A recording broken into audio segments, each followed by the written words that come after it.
Wow!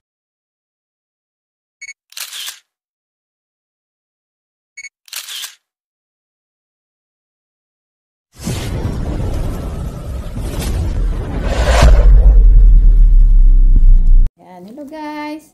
I have a three Nutella. But this one is different. Different, What is green, amore? Why green? Veggie. Veggie? What? It's like a onion. Ano ba? Plant-based. Ah, it's a different. So this one is green, guys. And we have the big.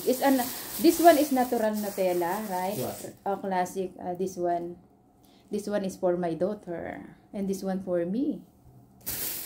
And we have other one for my sister-in-law, guys. Yan. Wow. Big. Oh, mahal tong Nutella dun sa Pilipinas, no?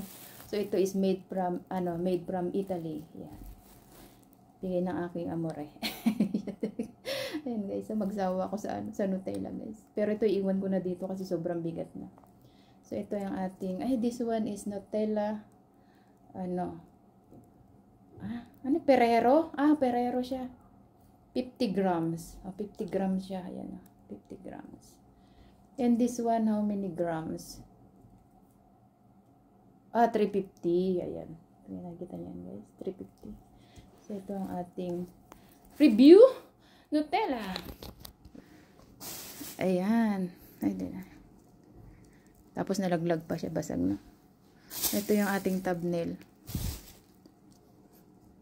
Ayan ang ating 3 Nutella guys. Ayan plant-based. Tapos ito. O, diba? Shout out Nutella. Grazie amore. Sa pasalubong. Prego. Thanks for guys. Ay, teka lang, mag-picture ako ng kasama ako sa thumbnail. Nakalimutan ko to i-unboxing. Siya nagpaalala sa akin. Ayan. Sabi niya, hindi ko ba to review. So, ngayon, ito na ang ating Nutella. Thanks for watching.